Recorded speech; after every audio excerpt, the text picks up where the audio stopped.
In 1934, at the Marion Hotel, which is where the Marriott Hotel is now, is where a group of municipal officials had their first formative meeting for the Municipal League. And so here we are 80 years later, and we're back to the same spot.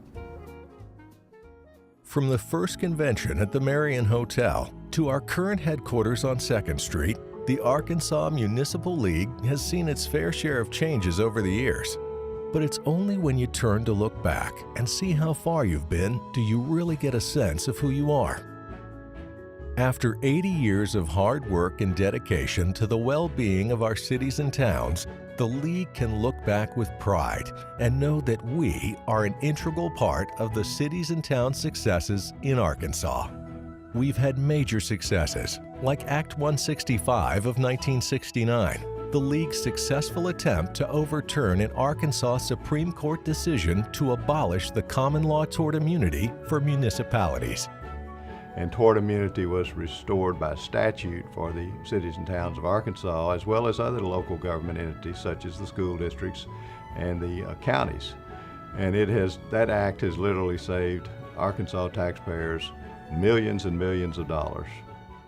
In 1974, Glenn Zimmerman passed away, leaving behind a legacy of dedicated service. His son Don competed for the job and was selected as executive director of the League. The League hit several more milestones, like Amendment 56 in 1976. At the time, Arkansas mayors and city officials were the lowest paid in the nation.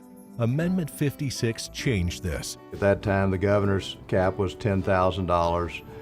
Municipal officials were limited to $5,000 as their annual compensation. So this proposed constitutional amendment was submitted. The League was very active in making sure the municipal section was included and worked on the campaign to help pass that. And the voters responded at the general election in 1976 to pass Amendment 56 by an overwhelming majority and modernize our Constitution where our municipal officials and state officials could be paid reasonable compensation. Another major milestone was the Local Option Sales Tax Authority in 1981. With this, cities and towns could propose to their voters a local sales tax option that would fund more municipal services. This just really changed the way Arkansas has developed.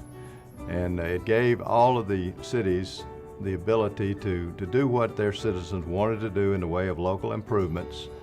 And the cumulative effect of that, of those improvements that were started taking place in 81 and shortly thereafter, after the legislature granted this authority, has been tremendous on the economy of Arkansas. The League's history is more than the headlines we make.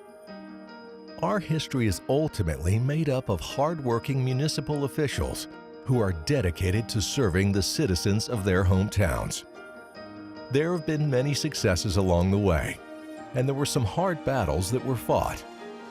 But throughout it all, the desire to serve our cities and towns has never wavered. Today, we stand proudly, 80 years strong.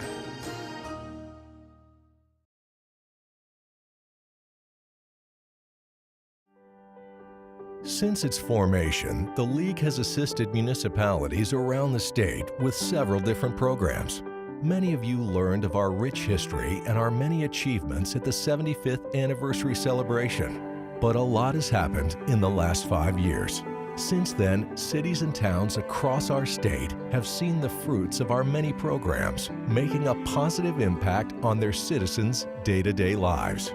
With many city properties and vehicles being overinsured, underinsured, or even uninsured, the municipal property and vehicle programs stepped in to alleviate this burden for many cities and towns. Currently, these programs provide coverage to over 18,000 vehicles and 6,000 municipally owned properties throughout the state. Special attention is given to each member of these programs in the form of offering a speedy claims process. Recently, a valuation service was added to the municipal property program. The valuation program was started in September 2012 at the request of the City of Moorefield, where we completed a survey on the City Hall and a volunteer fire department. The Arkansas Municipal League Municipal Property Program allows us to budget more wisely as an added benefit of its service, and it also allows us to keep our audit of our property more up to date. Asking the right questions when we're on site becomes key. Oftentimes they may not have considered a certain piece of property. There may be a city park that hasn't been considered. Certain other buildings may not have been considered. But it was learning where all the property was, what condition it was in, and how we did have it valued so that we could value it in the future at an appropriate level. Lobbying on behalf of cities and towns across the state is a large portion of what the League does. Home rule is a result of the League's effective lobbying of the state legislature. As you know, home rule was put in place to allow municipalities more local control. In recent years, strategic legislation was introduced to extend home rule to all municipalities and is now law. A great example of home rule can be found in the city of El Dorado. The city is known in and outside of the state for its unique and historic downtown. Their downtown public-private partnership with El Dorado Festivals and Events is a result of the city's effective use of home rule.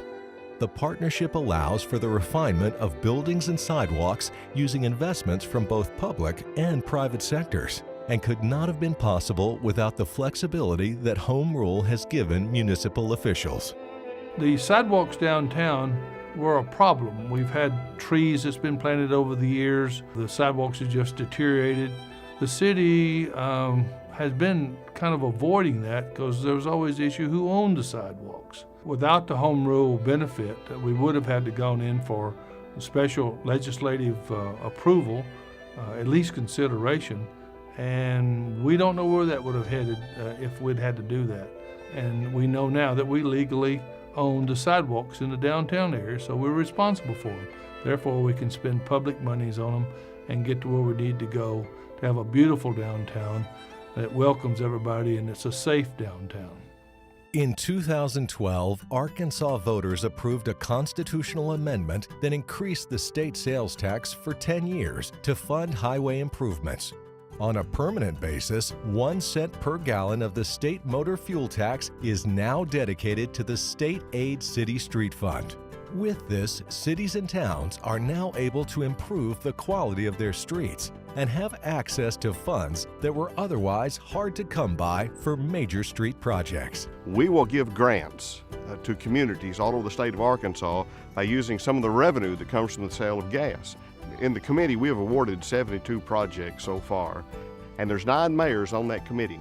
And out of those 9 mayors, all of them deal with the same issues that the mayors who request the grant deal with, and those are street issues. And so we have about $20 million a year that we can disperse out to the cities in Arkansas. Well, with our streets deteriorating and us not having the money or the funding to relay them, you know, we would right to the point where we're fixing our potholes in the streets of Aubrey. 4-inch overlay was important because the trucks are so heavy coming off the farm. 2-inch overlay would probably last 5 to 7 years. The 4-inch overlay will probably double that, maybe triple the length of time that it will hold up those trucks. The appearance of the streets is one biggest thing, in my opinion, it helped because we had some streets that looked pretty rough. We took funding from the town of Aubrey, funding from the donation that the Grainger gave us, and the funding from the state aid. Without this street aid funding, the city of Aubrey could not have ever done it. I've been mayor for almost 34 years, and that was the easiest funding I have ever received. And it makes a difference in this community like it does in every community in Arkansas. To keep city officials informed of various laws and practices, the League put together the Voluntary Certified Continuing Education Program. Thus far, over 1,000 municipal officials have participated in this program. Of the 231 graduates, the small town of Earl is tied for second for having the most certified municipal officials. I guess I would have to say here, I'm blessed in here, Earl are blessed, because most of our councilmen, they are very much concerned about certification, knowing the process of government, and due to the fact that government changes so often every year due to legislation. With the certification, it made our budgeting process much easier. You know, you think that you can change the world, but Going to these classes let us know that, it's a process. You have to follow the rules and regulations of the law. Things that we didn't know since we got certified, and we do know now, it makes us much better for us, and easier, of course. The Municipal League is there for us, but we had to take the initiative to join these different classes. It makes me very proud that we have done what we've done. The #1 occupational hazard for municipal employees is automobile crashes. Being recognized as a National Safety Council Defensive Driving Training Center, the League conducts on-site training across the state, having trained a total of 923 city employees to date. In Harrison alone, 53 city employees from the fire, water, street, sanitation, and parks and rec departments participated in the training, plus another 14 officers trained on the League's driving simulator. Since then, the training has resulted in fewer accidents for city employees. If anything costs the city, it costs the citizens. And through the defensive driving program especially, it's cut down those costs and it's made our drivers safer. It's cut down the cost to the city in lost time, in vehicle damage. Since the defensive driving program started, we haven't had any accidents in 20 months, at-fault accidents. And I think it's done a tremendous service for the city of Harrison, not only the employees in the city itself, but also for the citizens in the reduction in the rate of accidents we've had. Healthcare is an extremely important issue, especially these days. The League made it a priority and is able to provide coverage to 394 municipal entities, 90% of which are cities and towns. Remarkably, the municipal health benefit fund rates have been basically flat for the last 7 years. The group health insurance program that the League had started in 1956, and they administered a program that was underwritten by Washington National Insurance Company that provided group health insurance for city employees. The Municipal Health Benefit Fund is a 5-member board. We also have a medical and prescription drug coverage advisor. Don Zimmerman is the plan administrator. For the past 2 years, we have worked very hard to meet all the requirements of the Affordable Care Act. Forest City was the first city into the program, and Stuttgart was the second, and those two cities are still in the Municipal Health Benefit Fund that the League operates today. Filing workers' compensation claims can be stressful for those involved. The League has taken major steps toward alleviating that stress by offering an online claim service. The strength of the Municipal League Workers' Compensation Trust is evident today, as more than 35,000 lives are covered by this program across the state. The Arkansas Municipal League Workers' Compensation Trust serves 491 members of our 500 cities and towns in the state of Arkansas. The Municipal League is constantly striving to improve our services and provide better access for all the members for, in our case, workers' comp claims that have to be filed. We have a 97% rating on timely filing of our claims. I don't know of any other industry, quite frankly, who handles claim services like we do, who can boast that. As our world and the way we communicate evolves each day, there's pressure to keep up with the changing times. From redesigning our website to social media outreach to the distribution of listserv messages, the League has made it a priority to stay well informed and to keep our members armed with information to better do their jobs across the state. The League's communication strategy is both digital and print. If we can't communicate to our members, then we're basically helpless. We have to be able to get that information out to our members in a timely manner. Facebook, Twitter, YouTube, Instagram, all these programs are out there to be able to communicate with our citizens. They're also a good way to communicate with each other. Our microsite, Great Cities Make Us Great State, if you haven't used that, get out there and get that and get it done, because there is invaluable information there. We also now have available mobile phone apps for our smartphones. These mobile apps will allow us to have the agendas, have information about different breakout sessions. Over 1,000 municipal officials are currently on our listservs. If you have a problem in your city, it's really easy to put that out in a question and it goes all over the state. and you can almost immediately get back answers from different parts of the state from what they've done that worked and what they've done that hasn't worked. It's a real powerful tool for our city officials. To be able to have a source that you can go to, that you can look up things no matter what your issue might be, the Arkansas Municipal League handbook is that go-to source. All the rules and regulations for how a city and town operates in the state of Arkansas is contained in that handbook. The other things that highlight that are done in City and Town magazine. Good articles that are each month in there, different things on planning, on zoning, and the better informed you are, the better job you're going to do, the better city you're going to have. Great cities make a great state. The Municipal Legal Defense Program was created to legally protect municipalities and their officials, along with their employees. After a 1978 Supreme Court ruling, municipalities' officials and city employees were exposed to litigation. Many of those municipalities' officials and city employees couldn't financially handle the burden. Thus, the Municipal Legal Defense Program was born. We're just a byproduct of cities. Cities, towns join this program, but they created it and they run it. So we really work directly for those folks, those members. We work for the police officers that are protected by the program. And I think that creates a really unique relationship for us. It gives us a grand opportunity to step out and do the right thing for municipal government. And I think it makes for better police departments, better fire departments, better cities in general. In 2004, what started as a routine pullover turned into a high-speed chase between a reckless driver and West Memphis police. The chase ended across state lines, where the officers were called upon to use deadly force to stop the driver from potentially harming the officers and other drivers. Chases at that time were relatively common in the West Memphis Police Department, but no matter how many times you've done it, it's still nerve-wracking.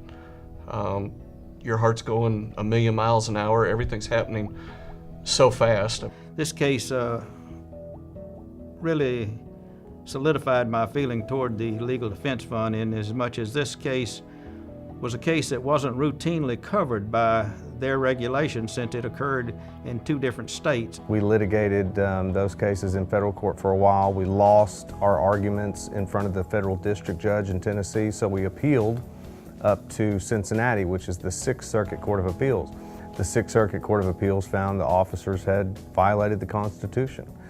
We were left with only one option, and that was to petition for writ of certiorari to the United States Supreme Court. Well, we really didn't anticipate that we would be before the U.S. Supreme Court with one of our cases, but most of the actions that we deal with are in federal court. I guess that was always a possibility.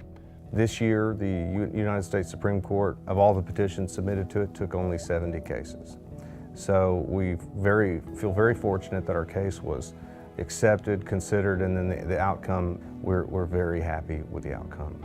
A unanimous decision by the United States Supreme Court is an incredible thing because it gives police officers and mayors and council members a definitive understanding of what the law is in these circumstances. Well, as far as whether a city should join or not, the question to me really isn't why would you, it's why wouldn't you. They've represented me through several lawsuits over my career, and the quality of the representation's been uniformly excellent. Mike Mosley and all the other attorneys that have worked on the cases have done a great job. They've kept us informed every step of the way, and the quality of the representation I cannot find flaw with at all.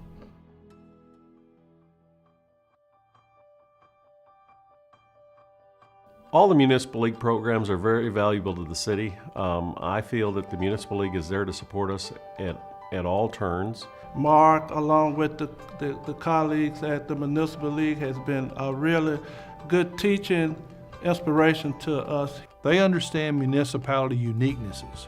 They already know much of what is possible and not possible. What the Arkansas Municipal League does for Arkansas cities is serve as an invaluable partner. I can go on and on and on about the products and the services that the league staff provide. And without the quality individuals that we have those services could not be provided as they are. But Arkansas is blessed, and I hear this from my colleagues around the country, with the quality of our local officials. They're just good, common sense people who are wanting to solve problems and do things for the good of their cities and towns. A lot has changed since our humble beginnings 80 years ago, but the mission of the Arkansas Municipal League remains strong. It's our job to provide peace of mind to our city officials so that they can better serve their citizens. There's no telling what the next 80 years will bring, but knowing where we've come from and our many successes, there's nothing our cities and towns can't handle. After all, great cities make a great state.